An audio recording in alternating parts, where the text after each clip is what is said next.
And relax.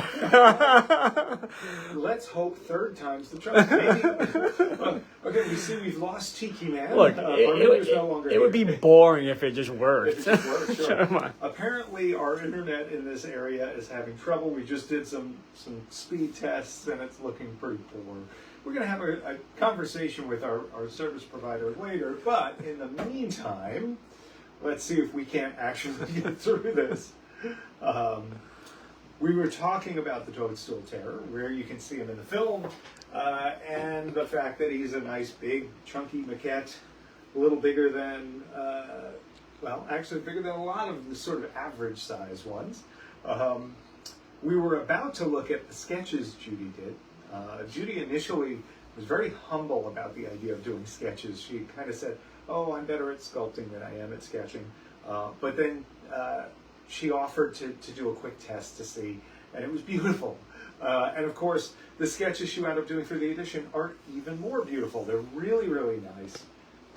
Just really lovely sort of subtle shading and coloration. There's, you can see there's sort of blue greens and yellows and things like that. There's oranges and reds, some brown tones and things in the mix.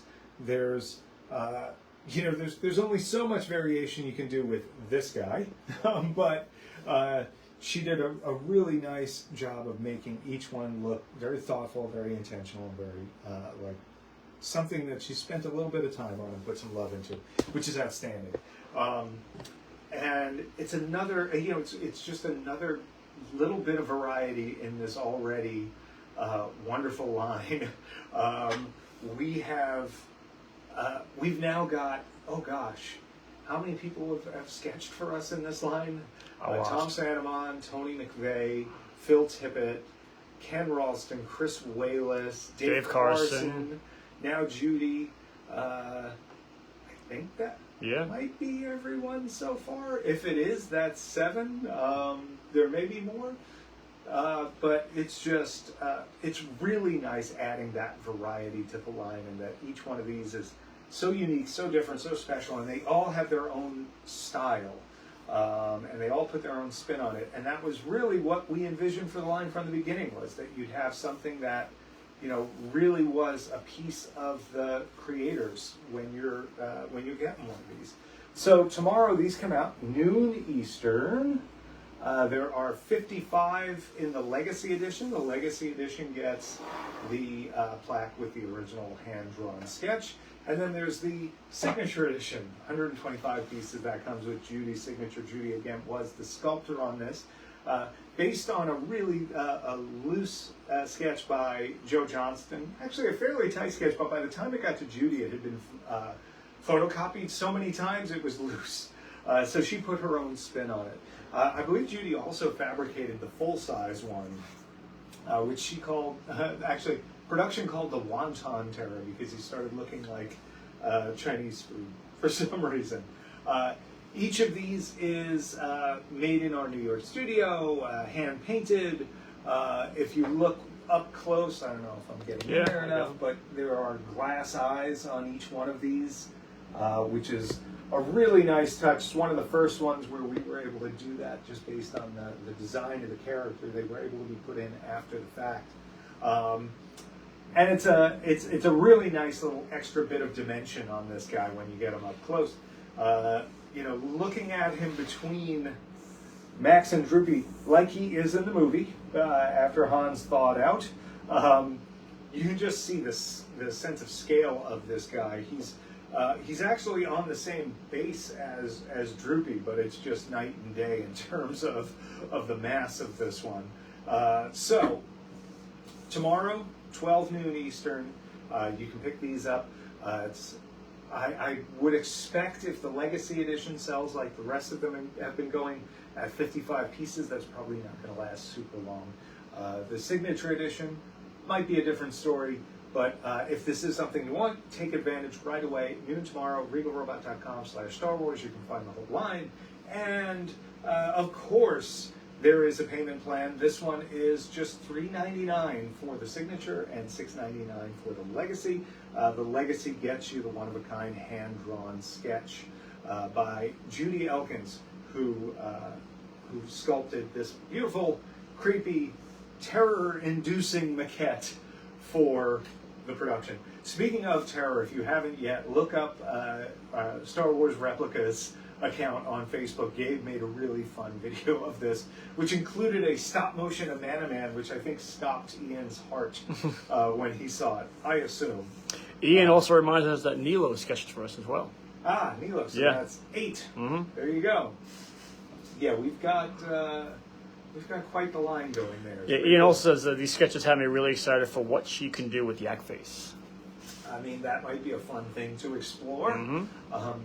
You know, we have been going back and looking at some of the editions that we've done in the past that didn't get a sketch and talking to people about what that might look like. We also have a couple of them in the hopper still to be released, so you never know what you're going to see. So Nathan says, I'm late. Did I miss any indie news? So nobody tell him about the technical difficulty. Right. Everything went normal, Nate. Everyone, okay, so first off, Nathan, cover your ears. Okay, Yeah. everybody else.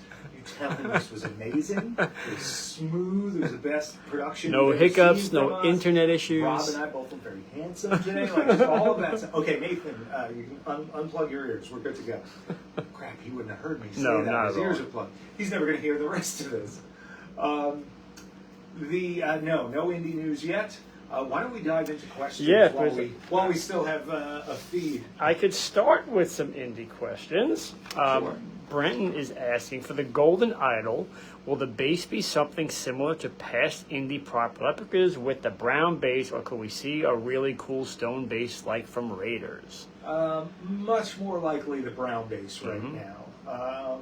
You know, could the stone base be something? Maybe. It's kind of big.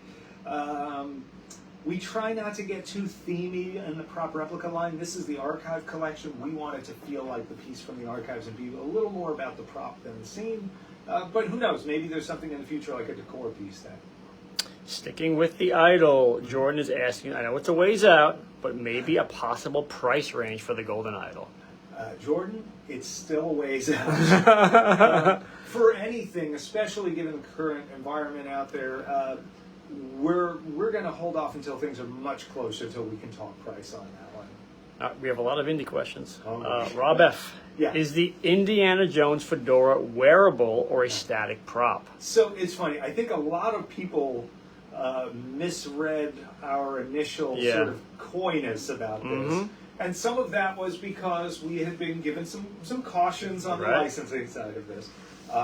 But the Indiana Jones fedora replica is based on a Raiders of the Lost Ark fedora, which was discovered in the archives that we helped to identify.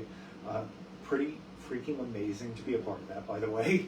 To pull this thing out of the box for the first time in a long time and be able to know exactly what it was wild. Our replica will be manufactured and constructed the exact way that fedora is. In other words, it has felt, it has a ribbon, it has a sweatband inside. It is a real wearable hat. We were cautious about saying wearable because it's only wearable to people who are the same exact size as that particular hat, because it is a prop replica. This isn't a costume element. This isn't something we're going to offer in small, medium, and large. This will be offered in one size, the same size as the one in the archives. And if you happen to fit that, sure, you can wear it. But we'll be putting it out there as a prop replica that is made just like any other fedora, except this one's a little more special and has all of the details and features that we could incorporate from that particular hat in the archives. It's going to be pretty wild. It's got a lot of stuff.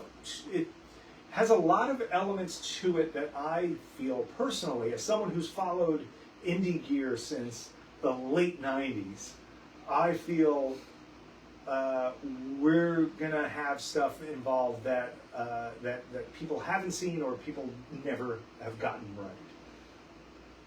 What are you looking at? I don't know. I'm just looking at stuff. That's right. Well, because Mike says, can we get a sneak peek of what appears to be the Leia bus from the new line on top of the Tolf? Oh, but you can barely is that see even it. on the shot? Yeah, it's like barely in there. Push the other way. They And can see my room and your warriors laundry just is instead. hanging on that side too. That's right. Yeah. So anyway, long story short, yes, 100% actually a wearable hat built just like a real fedora, because it is a real fedora. It just has all of the features of this very special hat that was discovered at the archives and that we're so excited about. We have a question from Ian. This is a good one. Speaking about bronzes, for the new Regal Icons line, is it possible we could see some of our behind-the-scenes heroes like Phil or even the Maker himself? I suspect the Maker might be a tough one in terms of the licensing. I agree.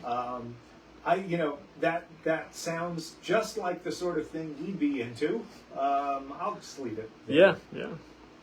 Clint is asking, with Walrus Man bust coming out in Q1 next year, can we safely assume that an eventual Dr. Evazan bust too? Some great stuff on the calendar. Keep up the great work. That was Clint? That was Clint. Okay, so Clint, thank you for the great stuff. Also, have you seen The Odd Couple where they talk about the word assume? So for starters, I would say it is never safe to assume anything. I would say we do like Dr. Evazan. There are not elements of him in the archives. There are some elements of him out there in private hands, but not necessarily within reach. We have our appliance for him that we did for one of the commercials, but I don't know that that would count as lineage. You never know. I absolutely love it. I think it could be really fun. We have other life-size busts in the works. I can safely say that.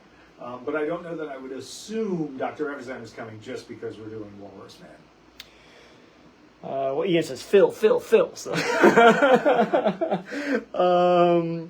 Mitchell is asking, he says, I've heard that the Bomar Monk maquette isn't present in the archives. Is this true?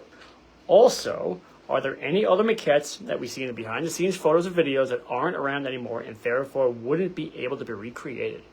So, wouldn't be able to be recreated with lineage to the original, accurate. Not necessarily that they wouldn't be able to be recreated. There are definitely a handful of them that are not in the archives, or only parts of them are in the archives. There was actually one that we thought was not in the archives for years, and much like the Indiana Jones hat, one day a box was opened and there it was. As of right now, the Bomar Monk is among the missing.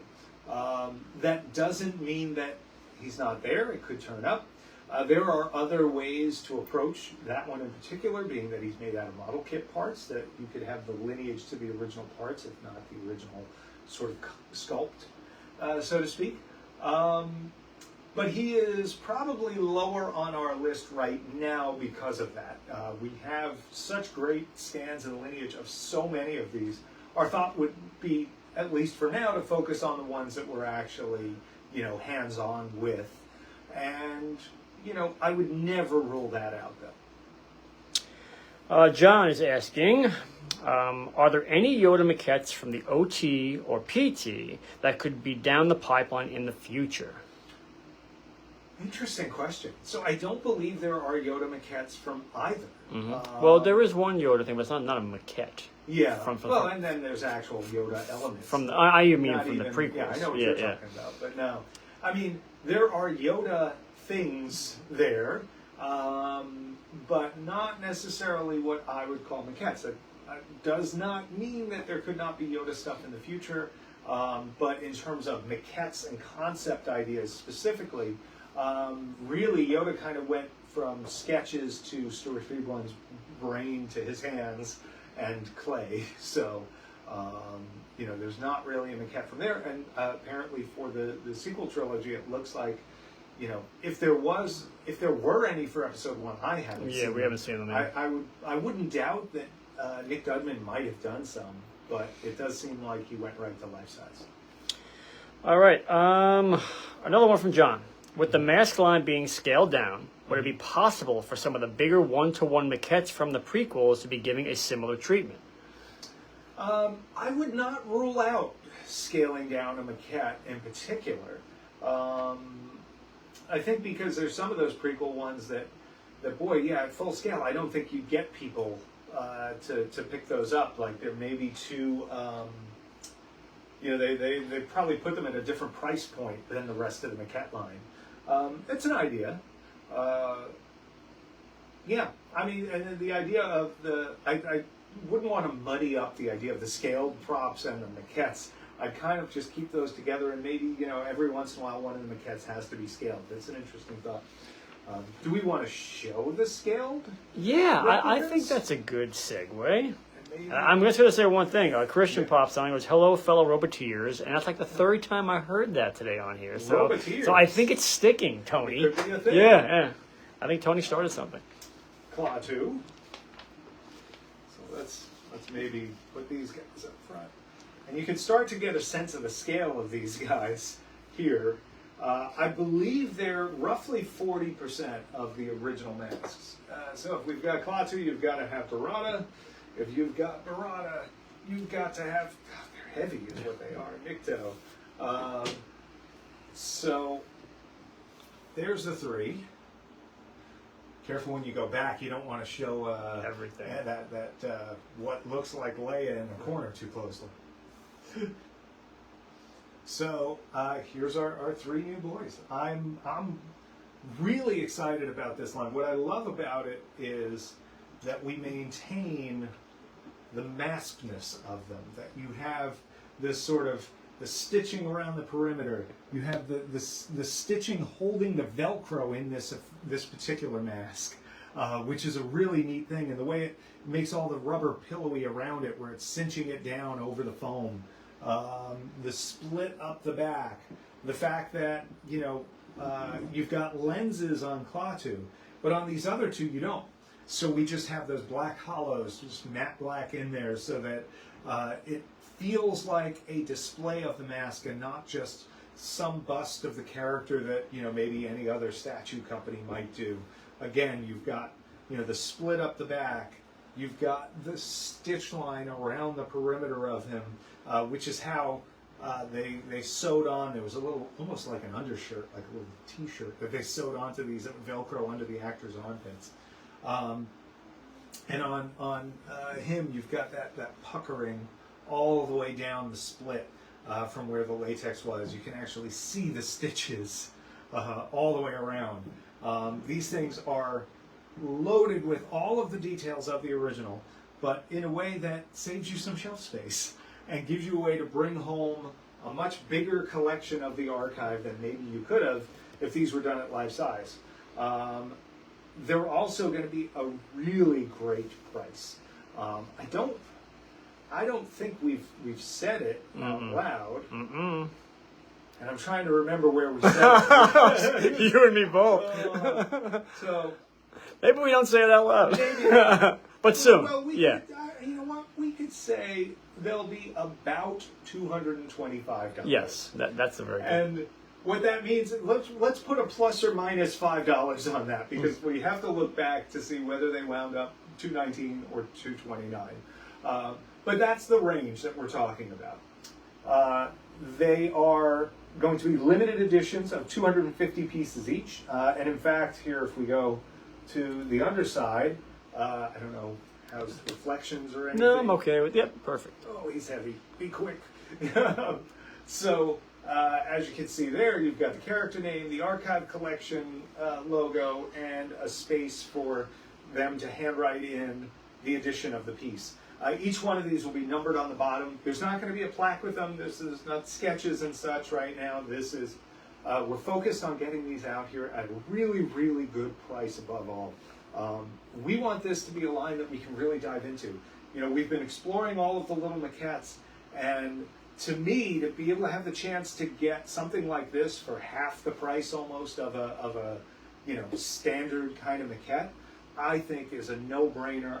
It's exactly the sort of thing I would buy the heck out of for my own collection, which is generally how we decide what we're going to do. It's like, what do we want for our shelves?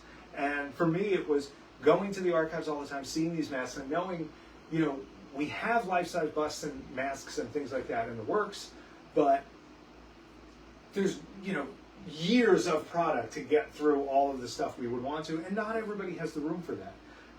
And in order to get these to where we're doing big enough editions where we can get them at a good price, the thought was, let's make them a great size, still big, still chunky, very heavy, believe it or not. They're actually, so they're solid polystone resin with metal reinforcement down the center of the post.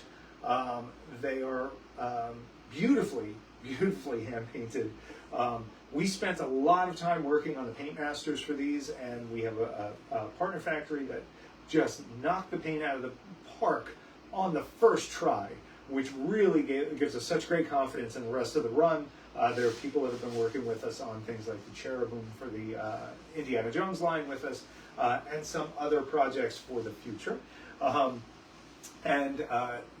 This new line, this scale prop replica line, is something that we are very excited about. We feel like there's plenty we can do with it, and I can't wait to dive into it more. These go up in about 3 weeks. They go up on maybe almost 4 weeks, 3 weeks. 26th of August, these go live, 12 noon Eastern. So Mike says, I love these. So thanks, Mike. Me too, Mike. Ian says, man, they look so good with the maquettes. And they really do. They really do, yeah. They feel like they exist in the same place. I could see somebody like intermingling them, you know, like you have them kind of like the small, big, filling some space. I think these are, these small busts are the next big thing. Take my word for it. Tony says, Roboteer merch. And we have more people asking for more merch. Is Tony asking for a cut? They want hats, they want hoodies, they want more. They want more merch. We have some stuff. Parminda says, they look great. I've seen the Klaatu 1-to-1 mask in person when it was on tour, and your scaled replica is spot on. So thanks, Parminda. Mike, I love the archive collection stamp on the bottom. Yeah. Thank you. It's a nice Cece says that's an excellent price, so thanks. We think so. She also says more prequel maquettes. We'll see who we can do. And how much did Ron pay you? Okay, here we go. Mike says, how many masks are there in the archives? Is the anticipation for like, will the line be larger than this? I mean, what can we anticipate? So here's what I would say. If these sell well, if these editions go through quickly and we get a lot of them into people's hands, then we will absolutely be looking at others. There's plenty from Return of the Jedi that we could draw from. There are some things from A New Hope we could draw from. There are physical props we could draw from with this same kind of idea in mind. You know, let's see how these sell, and we can kind of take it from there. But this is the sort of line that I think, you know, much like the maquettes, where 5 years later we're still going on this. I could see the same thing happening here. We have a question. Will all three go live at the same time? Yes. Was somebody asking about, like, is there a single button for all three or something? That I didn't see. No. If they Somebody did, had I that on one of the, may have one of missed the it. group posts or whatever. Right now, you know, honestly, we're my initial thought would be they'd each have their own page on the website. I don't know that just from a... And they're not limited either, so it's like... Yeah, they are. They're 250. Oh, right. I meant it was like a small number, but yeah. But yeah, I mean, it's not like there's 50 of them Right, that are going to sell out in a minute, but it is limited. Yeah, I don't know. We'll look at that. My gut tells me they're going to wind up being 3 individual pages, and probably not some kind of drop down where you can buy all 3. A few more questions that were asked prior.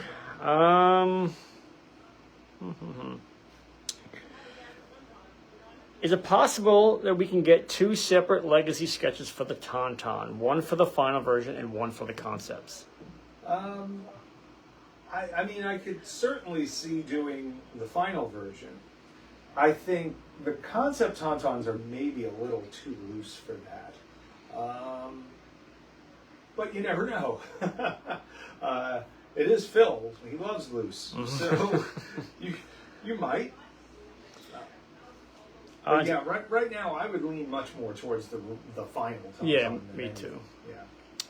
Another question about sketches. For the separate legacy sketches, would we consider doing one for the Walt Cabashai, Joe Johnston, and Lightman Dave Carson? I mean, I would never say never.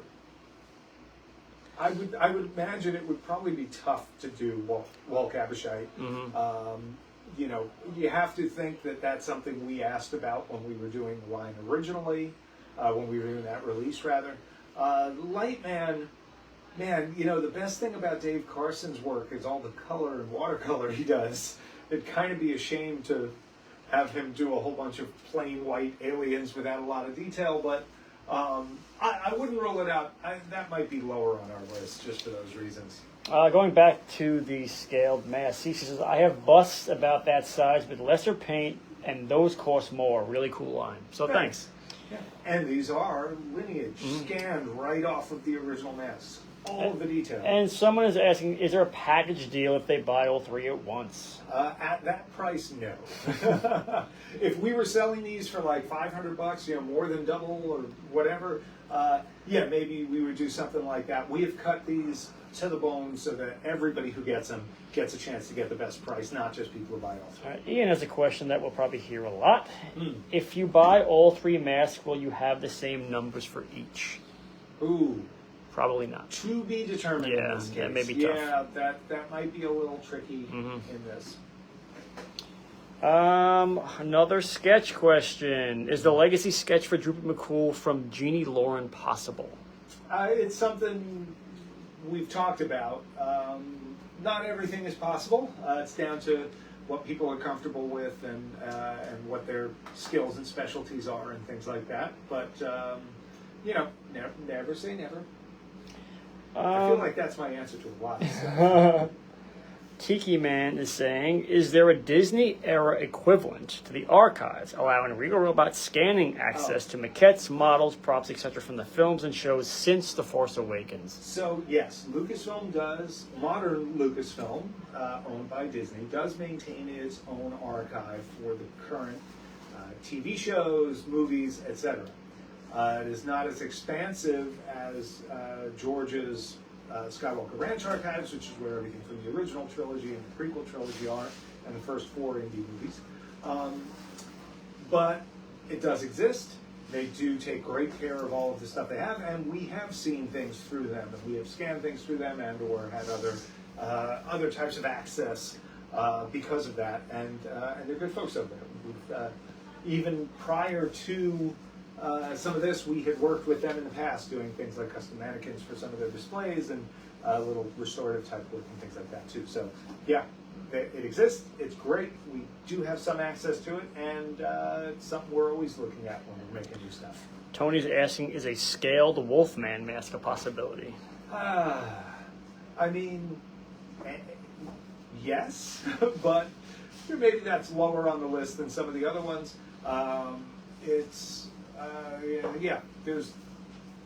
I'll leave it at that. Christian is saying, I'm still holding my breath for a life-size Ewok. How about an Ewok mask scaled collection line to make the waiting time for a life-size bust more manageable? That's possible. When you start getting into things with Fur, and stuff, and scaled, tricky, yeah. But there's possibilities there. Mm-hmm. Oh, I am caught up on the question, so why don't you Right. give a rundown on Toadstool again, since he is available Well, tomorrow. how about I put Klaatu, Barada, Nikto away first, get a little desk space. These are roughly 40% scale of the original masks. Hopefully you can see they are big, they are heavy, they are not wood. I knew that was coming. They're beautifully painted. And those are coming on August 26th. Tomorrow, however, Toadstool Terror makes his way. His glass eyes will peer into your soul. Make it more scary. Scary. He's going to add a lot of nice variety to this line. And I've got mine in the case over here. To me, every one of these that comes out just makes this line better. It is the weirder they are, the better. The more different they are than the last one that came out, the better. What was the last one? Was that Bubblehead and Lightman? No, F-Up. Oh, was he? He was after them? Yeah. Yeah, I mean, pretty different from F-Up. Yeah. But it really does. Every time a new one comes in, it just makes this line better, and I'm so excited. I was very excited to add this one to my collection. And it's another Judy piece. She's absolutely wonderful. I can't stress it enough. If you haven't, go on our YouTube page and look up the name Judy Elkins. You'll see the videos that we have there, me and her talking about her time as part of the ILM Creature Shop. She talks about doing maquettes. She talks about sculpting some of the life-size pieces, doing fabrication. She's just a delight. She's just a really lovely person, and her stories I could listen to all day. She's a much better illustrator than she gives herself credit for, because she did some really beautiful illustrations and sketches for us. Full color, colored pencil, beautiful shading, nice yellows and oranges and things like that in there. It's really great to see. Very, very excited to have her continue her part in these lines with us. And so tomorrow, 12 noon Eastern, Signature Edition comes with the signature plaque. 125 pieces. Legacy Edition comes with a signature and a one-of-a-kind hand-drawn sketch, I'll call it, illustration maybe, full color, beautifully shaded colored pencil drawing by Judy Elkins herself, who was the sculptor of this particular character and also fabricated the life-size one as well, which is great. So that's tomorrow. I think that might wrap us up unless we have any other last I questions. think we are all caught up. All right. Well, I'm so glad we didn't have any internet trouble Not at a the beginning one. of this. Not a one. Everything just went so smoothly. Thank you to everyone who tuned in with us. Thank you to everybody who sent us questions ahead of time and who joined us during the way. If you're watching and you're on Facebook, please make sure to follow us. If you're on YouTube later, like, subscribe, all that stuff. Join the group. Join the Facebook fan group, Regal Robot Fan Group. If you type that into Facebook, it'll come up. Go join. If you're not creepy, someone will let you in, and you can be part of the fun. Hang out with Ian and Tiki Man. And, I'm going to read one more question because I think too late. too I already bad. wrapped up. I said like and subscribe. Too bad. You have to say it again. So Tony says the maquette line is quite simply the best Star Wars collecting line. Thank you again, Regal Robot. So thanks, All right, Tony. I guess Right? I'm okay. Totally with worth for it, that. right? Worth Yeah, it. totally worth it. That was Tony who said that? Yes, and then Ian says the best. So Nice. We appreciate that. I certainly think it is one of the most unique lines that anyone has done with Star Wars. And that's a lofty thing to say, but I really believe it. And it is something that we are fully committed to and behind. And it is, if it's not clear, this stuff is very special to us.